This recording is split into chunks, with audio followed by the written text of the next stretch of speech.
Hi, this is Scott Garibay, and today I'm going to be talking about Forthright Open Role-Playing Game. It is a brand new 2017 core tabletop role-playing game core rulebook. It was created by Brian R. Shipp, by Sarah Perry Shipp, and by Jackie Ray Waters Jr. Okay? All right, so this game is absolutely free. You can get the entire rule set without the art. And then if you like the rule, you can play it. And then if you like it, you can buy the full version with all the art in it, right? But that's a big deal. There aren't a lot of tabletop role-playing games where you get the entire rule set for free. So I'm a huge fan of anything that's released in this way. This is actually released under Creative Commons. I'm also a very big fan of Creative Commons. And also this is an in-flight review. So I'm reviewing it as I read it, okay? All right, so there are a lot of, the more I read into this, there really are a lot of brilliant ideas within Forthright Open Roleplay, okay? Or Open Roleplay. So, one, I really like the way they deal with non-player characters. So, non-player characters come in five, especially non-player characters, especially from the perspective, well, actually, from all perspectives. But this game is built from the perspective of considering combat first, right? Which that's very common in tabletop role-playing games. Combat is almost always the most extensive rule set within almost any game. So that's okay. I didn't have any issues with seeing that there. But the NPCs come in minor, major, master, mob, and multi-hazard. Okay, and these are fantastic because essentially what you could do is you could just have, okay, well, this is a major NPC, and then they get, a template of, +2 to all attributes, and they're going to have, one extra attack or so forth. And the really nice thing about this is when you have this approach to NPC design, it's awesome because what you could do is you could just say, okay, this is a master NPC, and then that is going to sweep away like half of all the descriptions. You don't need to generally all your masters are going to have a very high HP. It might be 100, maybe 100, 150 around there, and they deal with harm in a different way in this game. But I really like this idea of grouping NPCs into these big groups where you have this template, and so they're minor, they're major, they're master, right? And then at that point, that gives you, it replaces a whole lot of detail and mishmash on that NPC. And you could talk about what makes them, like, you could talk about, well, what's the difference between a lich and a golden dragon, right? They both have 300 plus HP, right? They both have multi-attack. But the interesting thing about the lich is, they're an undead and they have these phylacteries, right? Whereas a golden dragon is going to have breath weapon and wings, right? So you can just take that band of all those major things, get that out of the way in a very short description, and then continue on with all of the really important aspects that are distinct for that NPC. And I love this. This is really well handled in this game. Another minor thing I really liked in this game, this is brilliant. It was said very shortly in the game, but it was an absolutely brilliant, really big distinctor, and that is secrets are specific to characters. Secrets are not specific to players. This is a really, I thought this was a fantastic rule within this game, right? And I think I'm going to go with this on every tabletop role-playing game I go with from now on. That, hey, you can have any secret you want for your player character, but all for your player character, but all the players know that secret. When people are like, well, what if this person isn't going to honor that, and they're going to have their character now? Actually, I think that's definitely going to happen, right? There's going to happen where one player makes an action with their player character based on knowledge they know, and that's called metagaming, right? Well, then you need to deal with that as a GM. You need to deal with that as a player, and actually, that can be a real problem, right? Like if a player is using metadata, if they're metagaming and they're using information that their player knows but their player character doesn't, that's a real problem. And you need to jump in and you need to deal with that, right? But I have seen, but like allowing a player to keep secrets from every single player at the table causes much, much, much bigger problems. One, it causes animosity. It gives the other player an excuse to go, oh well, I'm super special, and all the rest of you guys scrubs, who knows what you guys don't have any special secrets, or they do, and you got 3 different players with secrets that they've kept from, and it just becomes a big hot mess, right? So I really like that they made that really super clear in this game, and I think it should go in every tabletop role-playing game from now on. And then along with that, just game masters need to just be very forward and say, hey, don't metagame, and then help players deal with that and deal with the problem if there is a metagame issue where saying, hey, that is metagaming. Everybody at the table is going to have to deal with your player character really kind of doing something that they really couldn't have possibly done. It's not we're going to deal with the issue here, but please make sure that doesn't happen going forward. And that conversation is going to make that player a better player in that session, in that game, and going forward, right? You have to deal with it directly, all those kind of things. By the way, this game talks about the game master as a guide. So you have players and you have a guide, okay? And so that's how they deal with that, right? All right, so it was, I thought that was really, really awesome part of that. All right, so let's talk about some other aspects of Forthright Roleplay. So one of the aspects that's in here is one called fighting stance, right? And I thought this was absolutely fantastic. So fighting stances are built directly into the game, and they are, and actually the combat setup for this game is really quite elegant. There's some really, really cool aspects, and it is built on the most modern indie concepts. And by the way, if modern indie concepts are carefully crafted compression of complexity. That's what every indie game is doing today that you should be worried about. If there are a few other indie games out there that, who knows, they're kind of going off on a tangent, which is fine. There's small communities that enjoy that, right? But the big important ones, the ones that are getting traction, the ones that are important, the ones that are affecting other game designs, they're all doing carefully crafted compression of complexity, okay? All right.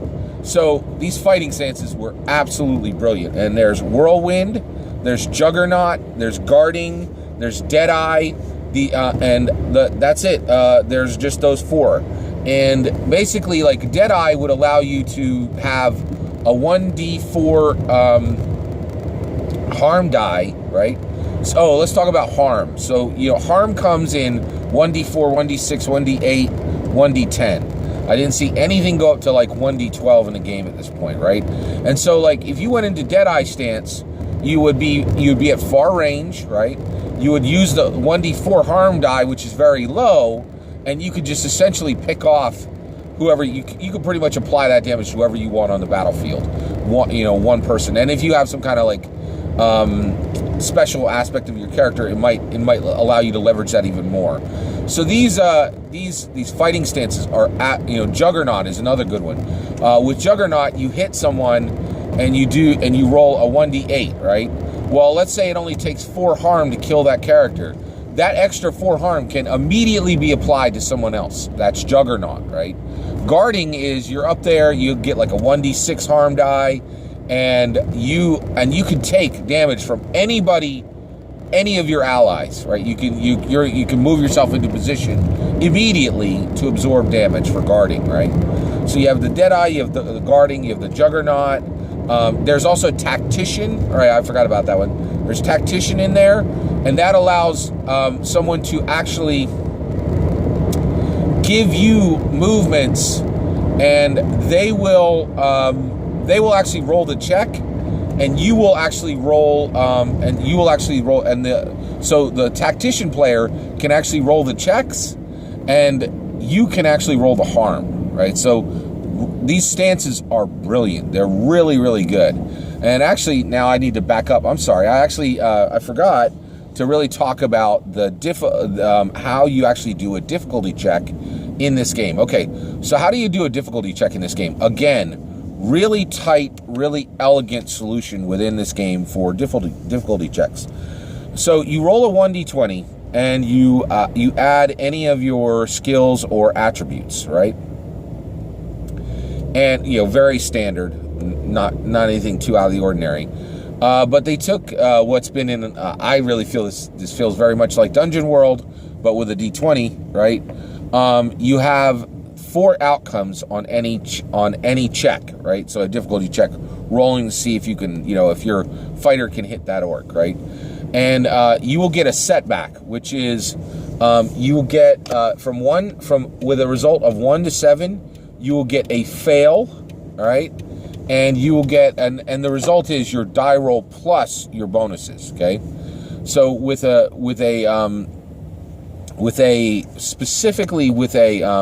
check, you can get 1 to 7, you get a setback, which is you fail and there's trouble, okay? You can get an exchange, which means you succeed and there's significant trouble, and that goes to 13, right? And then if you hit a 20, so exchange is from 8 to 13, and then win is win without trouble. You just, you succeed, right? So win is succeed without trouble, and then 21 plus is succeed with a boon, okay? Succeed with a boon. Now, a boon is something that can immediately be used to do any of the following. You can raise or lower a check, okay? So essentially, you could use a boon that if you rolled an exchange, you can just take that right up to a win, okay? Or you can use a boon to lower the game master's check. So let's say the game master rolls an exchange, which would be succeed with trouble, okay? You can have her bounce down to setback, which would be a failure with trouble, okay? And so that's kind of interesting. You can also just add 5 harm to whatever you're doing. You can remove hindrances, and you can also shift that fighting stance, okay? Let's talk about hindrances. So hindrances are things that can be applied in the game. Of course, almost all of these are temporary, okay? So blindness, deafness, you can expose someone. If you're grappled, all these are hindrances. If you've been knocked down, knockout is for minor NPCs. You can mute someone, you can neutralize them, you can pin them, you can push them, and you can also snatch, which is snatches you've had an item removed from you, okay? All those are happening. Also, within the combat system, there's this thing called exploits, where you can have a counterattack, which is someone attacks you and hits you, you immediately do damage without a roll to them, okay? You can reposition, which means you can move around distance on the ground. You can shift your fighting stance. You can take advantage, which means you get a boon. And last, you can actually unhinder. You can remove a hindrance, right? So actually, these are really elegant. And the more I'm looking at this, the more I'm thinking Fate may have a very, very real contender for top dog as far as free tabletop role-playing game that you can download and begin playing immediately, right? They really are quite excellent. So let's talk about distance in this game. Now, if you guys don't play indie games, this might be a little new to you, but anybody who's played any indie games, this is the absolute jam in every tabletop role-playing game now. They're all doing it the same way generally.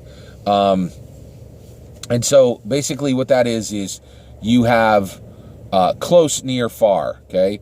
Now, so close is essentially adjacent, right? So if you have somebody who's adjacent to you, they're considered close. This game really doesn't have any mechanics that really deal with close. I think they pretty much consider it grappled, essentially. But I'm sorry, that would be close, which is, yeah, let's talk about, okay, so I'm getting my terms mixed up here. So this game, and just so you're aware, I just read Index Card RPG, and they use close, near, far, which I think is really elegantly done. This game uses close and far, okay? And they actually deal with specific number values, but those specific number values line up with everything else. So close is 30 feet or closer, right? Far is pretty much anything over that 30. And so within the game, you can do the following. You can move. And this is really neat. You can move, fight, and so when using those distances, you can move, which is about a 30-foot move. You can move, fight, talk. You can move and fight, talk, or skill. Okay. You can move and remove a hindrance from somebody, or even yourself. You can move and shift your stance.